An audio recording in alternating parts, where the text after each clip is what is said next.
This channel does not promote any violent, harmful, or illegal activities. All content provided by this channel is meant for an educational purpose only. Joker diamond পার্কে বাড়ি ভাড়া নেওয়ার 5 দিনের মাথায় মহিলা খুন, বেপাত্তা স্বামী পরিচয় দেওয়া ব্যক্তি, সন্দেহের কেন্দ্রে আধার কার্ড। পুলিশের সন্দেহ আধার কার্ডে ছবি অন্য কারো। ঘটনার তদন্তে লালবাজারের হোমিসাইড বিভাগ। ঘটনার জেরে আতঙ্কিত এলাকার বাসিন্দারা।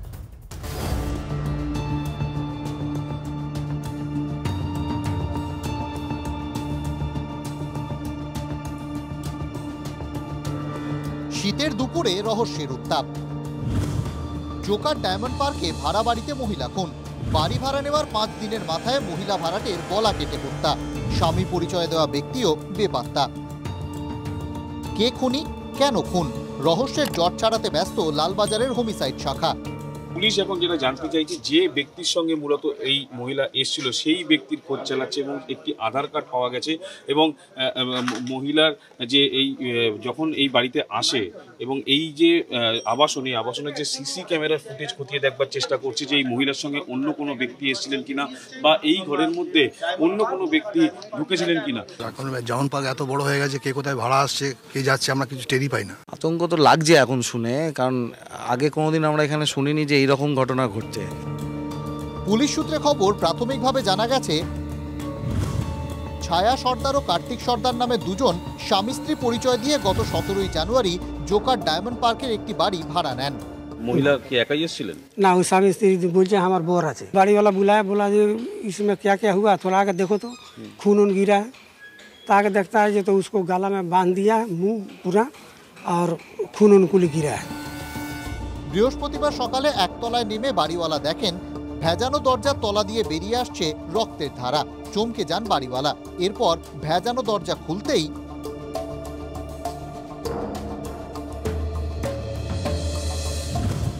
পুলিশ সূত্রে খবর, নিহত ছায়া সর্দারের গলার নলি কাটা ছিল, মাথার পেছনে গভীর ক্ষত, মহিলার হাত পা বাঁধা ছিল, মুখে ঢোকানো ছিল গামছা, দেহে পচন ধরছিল বলে তদন্তকারীদের সন্দেহ। হয়তো 1-2 দিন আগেই খুন করা হয়েছে ওই মহিলাকে। দরজা ওয়াজ ওপেন, সকালে এটা ওপেন ছিল, ঠিক আছে। আর এমনি অ্যাপারেন্টলি দেখে কি মার্ডার মনে হচ্ছে আপনাদের? সাসপেক্টেড মার্ডার অফ কোর্স, আমরা দেখছি এখন পিএম পরে পরিষ্কার বোঝা যাবে।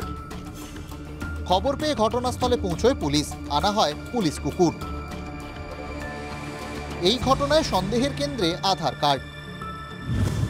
পুলিশ সূত্রে খবর, কার্তিক সর্দারের নামে যে আধার কার্ডটি বাড়িওয়ালাকে দেওয়া হয়েছিল সেই আধার কার্ডে আঠা দিয়ে আটকানো ছিল ছবি। তদন্তকারীদের সন্দেহ, কার্তিকের পরিচয় দিয়ে অন্য কারো সঙ্গে ভাড়া বাড়িতে থাকছিলেন ছায়া। কে সেই ব্যক্তি? কবে থেকে এখানে এসেছিল? জানি না স্যার। কার্তিক হচ্ছে আমার জামাই। মানে ছায়া কি জামাই কার্তিকের সঙ্গে বিয়ে হয়েছিল? খুনের মামলা রুজু হয়েছে। তদন্তে লালবাজারের হোমিসাইড বিভাগের গোয়েন্দারা। পুলিশ কুকুর এনেও চলে তল্লাশি। আততায়ীর খোঁজে এলাকার ক্লোজ সার্কিট ক্যামেরার ফুটেজ খতিয়ে দেখা হচ্ছে। শৌভিক সরকারের রিপোর্ট, TV9 বাংলা। এবার নজর রাখতে হচ্ছে মেদিনীপুর মেডিকেলের দিকে, কারণ দেখুন সেখানে তো বিতর্ক কিছুতেই পিছু ছাড়ছে না। ফেলো করি নাও পরিষেবা, প্রসূতি বিভাগে পদে পদে টাকার জুলুম, রোগীর পরিবারের থেকে টাকা নেওয়ার ছবি TV9 বাংলার হাতে। হাসপাতালের আয়ারাজ নিয়ে সরব প্রসূতির পরিজনরা।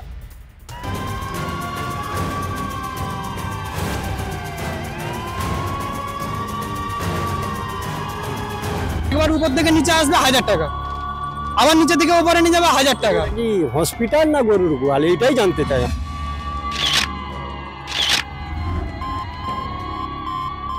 প্রসূতি মামনি রুইদাসের মৃত্যুতে তোলপাড় হয়েছে রাজ্য। স্যালাইন বিতর্কের জল বহুদূর গড়িয়েছে। সিআইডি তদন্ত, সাসপেনশন থেকে কর্মবিরতি। পরের পর ঘটনার সাক্ষী হয়েছে মেদিনীপুর মেডিকেল কলেজ ও হাসপাতাল। মামনির পরিবার অভিযোগ তুলেছিল, ভর্তি করানোর সময় হাসপাতালের কর্মী ও আয়ারা তাদের ওপর জোর জুলুম করেন। দাবি মতো টাকা না দিলে মামনিকে ওটিতে নিয়ে যাওয়া হবে না বলে হুমকিও দেন। মেদিনীপুর মেডিকেলে প্রসূতি বিভাগে জল করছে আয়াদের নিয়ে কর্তৃপক্ষের নোটিশ, কিন্তু বাস্তব ছবিটা উল্টো। পদে পদে আয়াদের দাপট। প্রসূতি ভর্তি, সদ্যজাতের যত্ন থেকে হাসপাতাল থেকে ছাড়া পাওয়া, প্রতি পদক্ষেপে টাকার খেলা। এই আসলে পরেই একবার উপর থেকে নিচে আসবে 1000 টাকা, আবার নিচে থেকে উপরে নিয়ে যাবে 1000 টাকা। প্রতিবারে এরকম কেস পয়সার জন্য, প্রতিটা পেশেন্ট পার্টির কাছ থেকে, আর না দিলেই সমস্যা। মানে যতবার নামা উঠানো করা হবে পেশেন্টকে ততবার পয়সা নিচ্ছে, ওইটা আয়া পার্টি সব পেশেন্ট পার্টির কাছ থেকেই নিচ্ছে। না দিলে গালিগালাজ হচ্ছে, এবারে ঘাট ধরে বার করে দিচ্ছে, দিয়ে ডাক্তারকে দিয়ে বলছে এরা কিছু জানে না, এরা কিছুই করে না। হাসপাতালে আয়ারাজ জাঁকিয়ে বসেছে। সরকারি হাসপাতালে এসেও পদে পদে খসছে গাঁটের কড়ি। একদিন নয়, দিনের পর দিন এভাবেই চলছে। মুখে কুলুপ কর্তৃপক্ষের। বিষয়টি প্রশাসনের কানেও পৌঁছেছে, কিন্তু কোনো পদক্ষেপ নেই। অনিয়মই কি এখানে নিয়ম? প্রশ্ন ক্ষুব্ধ রোগীর পরিজনদের। মেদিনীপুর থেকে দেবব্রত সরকারের রিপোর্ট, TV9 বাংলা। এই মুহূর্তে একটা ব্রেকিং নিউজ দিয়ে আপনাদের। প্রজাতন্ত্র দিবসে বাংলাদেশ সীমান্তে অপ্রীতিকর ঘটনার আশঙ্কা। উত্তর পূর্ব এবং পশ্চিমবঙ্গ সীমান্তে কড়া নজরদারির নির্দেশ বিএসএফ এর স্পেশাল ডিজির। আর ঠিক কি নির্দেশ রয়েছে জানবো ডিটেইলসে। আমাদের প্রতিনিধি সায়ন্ত আমাদের সঙ্গে রয়েছেন। সায়ন্ত, দেখো, পূর্বাঞ্চলীয় কমান্ডের এডিজি তথা স্পেশাল ডিজি রবি গান্ধী বৃহস্পতিবার সন্ধ্যায় সবকটি বর্ডার আউটপোস্টকে সতর্কবাণী পাঠিয়েছে যে এই 22শে জানুয়ারি থেকে 31শে জানুয়ারি পর্যন্ত যেন স্পেশাল অ্যালার্ট থাকে। এমনকি বারবার অর্থাৎ দফায় দফায় যেন তারা মহড়া চালায়, কারণ বিএসএফ সূত্রে খবর কোথাও এই মালদা, মুর্শিদাবাদ হোক বা কোচবিহার অপ্রীতিকর ঘটনার আশঙ্কা করা হচ্ছে। এবং 26শে জানুয়ারি বৃহস্পতি প্রজাতন্ত্র দিবসের দিনই এই কিছু একটা ঘটতে পারে সীমান্ত, এবং তাতে উস্কানি থাকবে ওপারের কিছু মানুষের। সেই জায়গায় দাঁড়িয়ে অরক্ষিত এলাকা বাড়তি নজরদারি, বাড়তি বাহিনী মোতায়েন এবং বর্ডার আউটপোস্টগুলোকে দফায় দফায় মহড়া চালানোর নির্দেশ দিয়েছেন রবি গান্ধী। তনিষ্ঠা, বেশ নজর থাকবে। অনেক ধন্যবাদ সায়ন্ত তোমায়। এই মুহূর্তে আরো একটা খবর আসছে ব্রেকিং নিউজ দিয়ে আপনাদের। এবার সরাসরি সিবিআই এর বিরুদ্ধে পথে শুভেন্দু অধিকারী। আজিকর কাণ্ডে এবার বিচার চেয়ে পথে নামছেন শুভেন্দু অধিকারী। কথা বলবো, আমাদের প্রতিনিধি প্রদীপ্ত আমাদের সঙ্গে রয়েছেন। প্রদীপ্ত, এই মিছিল কোথা থেকে কোথা অবধি হবে এবং এই মিছিলের মাধ্যমে শুভেন্দু অধিকারী ঠিক কি বার্তা দিতে চাইছেন? দেখো, এই মিছিল হওয়ার কথা রয়েছে কলেজ স্ট্রিট থেকে মোহাম্মদ আলী পার্ক পর্যন্ত আগামীকাল দুপুর 2টোর সময়। তবে এই মিছিল সরাসরি সিবিআই এর বিরুদ্ধে কিনা তা নিয়ে রাজনৈতিক মহলে চর্চা রয়েছে, যদিও এই বিষয় নিয়ে শুভেন্দু অধিকারীর তরফ থেকে কিছু জানানো হয়নি। মিছিলের ইস্যু এখনো পর্যন্ত যা জানা যাচ্ছে তাতে স্যালাইন কাণ্ডেও যেমন থাকবে, তার পাশাপাশি আরজি করের ঘটনাও উঠে আসতে পারে। এবং এই মিছিলে তিলোত্তমার পরিবার থাকবে কিনা তা নিয়েও একটা চর্চা রয়েছে, যদিও তিলোত্তমার পরিবারের তরফ থেকে এই বিষয়ে এখনো পর্যন্ত আনুষ্ঠানিকভাবে কিছু জানানো হয়নি। তবে নজর থাকবে। অনেক ধন্যবাদ তোমায় প্রদীপ্ত। আর এই নিয়ে বামেদের তরফ থেকে আমরা কি প্রতিক্রিয়া পেয়েছি আপনাদেরকে শোনাবো, এবং চিকিৎসকদের তরফ থেকে কি বলা হচ্ছে শুনুন। স্ট্রিট থেকে মোহাম্মদ আলী পার্ক পর্যন্ত তিলোত্তমার মা বাবাকে নিয়ে সিবিআই এর বিরুদ্ধে মিছিল করার পরিকল্পনা করছে। করুন। এর মধ্যে দুটো জিনিস আছে। এক, কেন্দ্রের বিরুদ্ধে হাঁটছেন, সেখানে শুভেন্দু অধিকারী সিবিআই বিরুদ্ধে হাঁটছেন, সেটা একটা রাজনৈতিক তাৎপর্য হতে পারে। আমার একটা ব্যাখ্যা হতে পারে, বাবা মা তাহলে কি শুভেন্দু অধিকারীদের সঙ্গে চলে গেলেন? সার্কাসে না কখনো কখনো কিছু কিছু মানুষ যারা ম্যাজিক দেখান, যারা ভেলকি দেখান, তারা পাগুলো উপরের দিকে আর মাথাটা নিচের দিকে করে হাঁটেন। তাই বলে কি মানুষ পাগুলো উপরের দিকে করে হাঁটে না। আগামী কালকের ঘটনা যদি ওটা হয় তাহলে ওটা ম্যাজিক দেখানো, সার্কাস দেখানো।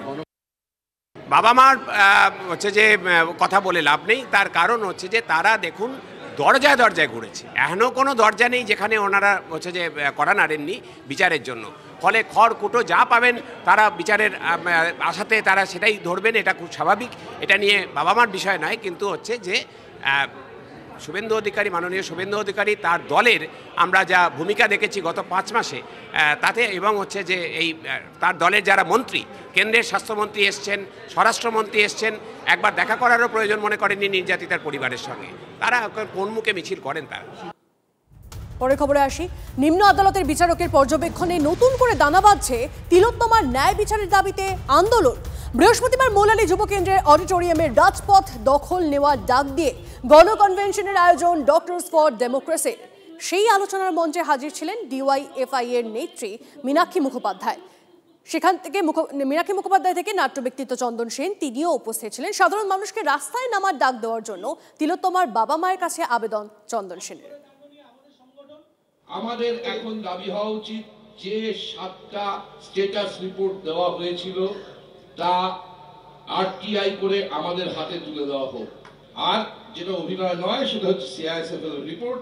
এবং তার সঙ্গে সঙ্গে এখন যে রিপোর্টটা এসছে, এই সব কিছু নিয়ে আমাদের সাধারণ মানুষের সঙ্গে কথা বলতে হবে এবং বলে প্রমাণ করতে হবে যে এই স্বৈরাচারী সরকার যতদিন থাকবে ততদিন আপনার বাড়ির লোক নিরাপদ নয়, আপনার বাড়ির লোক।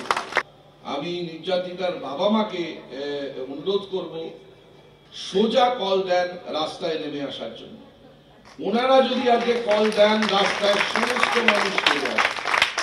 আরজিকর হাসপাতালে ডাক্তারি পরীক্ষায় প্রশ্ন ফাঁসের অভিযোগ। পরীক্ষা শুরুর আগেই নাকি আন্দোলনকারী বেশ কিছু চিকিৎসকের কাছে পৌঁছে গিয়েছিল প্রশ্নপত্র। আন্দোলনকারী দুই নেতার বিরুদ্ধে পরীক্ষার আগে প্রশ্নপত্র পৌঁছে দেওয়ার অভিযোগ। চিকিৎসক নীলাঞ্জন ঘোষ ও তাপস প্রামাণিকের বিরুদ্ধে মুখ্যমন্ত্রীর কাছে অভিযোগ পিজিটি জুনিয়র চিকিৎসকদের একাংশে। আরজিকর নিয়ে আন্দোলনকারী চিকিৎসকদের পাল্টা সংগঠন শাসক ঘনিষ্ঠ WBJDA এই অভিযোগ এনেছে। প্রশ্নপত্র ফাঁসের তদন্ত চেয়ে আরজিকর কর্তৃপক্ষকে চিঠি দিয়েছেন WBJDA এর নেতা শ্রীশ চক্রবর্তী। অভিযোগ উঠিয়েছে আন্দোলনকারী চিকিৎসক সংগঠন WBJDF এর সদস্যরা। কোনোভাবেই আমরা এই চিঠিটার ব্যাপারে জানতাম না। আমাদেরকে এটা ফরওয়ার্ডেড লেটার আছে, আমরা ফরওয়ার্ড করা লেটার দেখেছি, আমাদের কাছে আমরা পেয়েছি লেটারটা, এবং লেটারটা পাওয়ার পরেও আমরা এখনও জানতে পারিনি যে কারা এই লেটারটা করেছে। আন্দোলনের সময় এই আন্দোলনকারী এই চিকিৎসকরাই এরা বারংবার চেয়ে এসেছিল যে নাকি পরীক্ষাগুলো নাকি স্বচ্ছভাবে হয় না, তো এরাই পরীক্ষা স্বচ্ছতা চেয়েছিল। আমরা ওই চিঠিতে দেখতে পারলাম, আমাদের খুব খারাপ লাগলো। এবং সত্যি যদি এরকম কোনো ঘটনা ঘটে থাকে, WBJDA তরফ থেকে আমরা খুবই দুঃখিত, এবং আমরা চাই যে যদি এরা সত্যিকারের এরকম কোনো ঘটনায় জড়িত থাকে তাদের উপযুক্ত শাস্তি হোক। এসওপির প্রোটোকল যা ছিল সেই সমস্ত প্রোটোকল মেনে পরীক্ষা হয়েছে, এবং হচ্ছে যে একটা জায়গা অবধি যে লাইভ স্ট্রিমিংয়ের কথা মমতা ব্যানার্জি করেছিলেন, মাননীয় মুখ্যমন্ত্রী করেছিলেন, সেই লাইভ স্ট্রিমিং তো কন্টিনিউয়াস চলেছে। তাহলে এক্সাম কোশ্চেন যে লিকের অভিযোগ উঠছে, তাহলে এই লিকের অভিযোগ কোথা থেকে আসছে? আশফাকুল্লাহ নায়াকে যেভাবে হ্যারাস করা হয়েছে, ঠিক সেইভাবে আন্দোলনকারী ছাত্রছাত্রীদের হ্যারাস করার একটা সুপরিকল্পিত পরিকল্পনা হতে পারে।